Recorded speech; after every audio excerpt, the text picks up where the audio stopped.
সমাবেশে সম্মানিত সভাপতি, আজকের অনুষ্ঠানে সম্মানিত সুযোগ্য ছাত্র প্রতিষ্ঠানের সুযোগ্য অধ্যক্ষ ইঞ্জিনিয়ার মোহাম্মদ সিদ্দিকুর রহমান স্যার, এছাড়া মঞ্চে উপবিষ্ট আছেন চিফ ইন্সপেক্টর জনাব নজরুল ইসলাম স্যার, বিভাগীয়। কিছু বলো। ঘটনা হচ্ছে আমরা এসেছিল জব ফেয়ার 2025-এ আসছি পাবনা টেকনিক্যাল স্কুল অ্যান্ড কলেজে।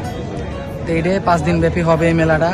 তোমার যার যার চাকরি করার খুব দরকার, পেটে খিদে আছে, চলে আসো তাহলে সিবিটা নিয়ে আইসে কি লাগবে, কি কি একটু বলো। সিবি নিয়ে আসবে সুন্দর করে, স্টাইলিশ সিবি নিয়ে আসবে, SSC SSC certificate, registration card, তারপরে আইডি কার্ড, 2 কপি ছবি, এই তো। আর দলিল মলিল থাকলে নিয়ে আইসে সমস্যা। কয়টা আছে? 10টার মতো কোম্পানি আছে। 17টা ধরলাম, 10টা অ্যাক্টিভ আছে, 10টা কোম্পানি আজকে আসছে। এর মধ্যে ভালো ভালো এর মধ্যে ভালো ভালো কোম্পানি কি কি আছে? এর মধ্যে ভালো ভালো কোম্পানি প্রথমে মনে করি আরএফএল, তারপরে রতদ্বীপ, তারপরে এআর, ডিম পাড়াবেন, আর সব ওয়ার্কশপের আছে কয়েকটা, হইলে চলে না। স্কোয়ার তো সবার আগে চলে না। স্কোয়ার ফার্মা কই আবেদন করলে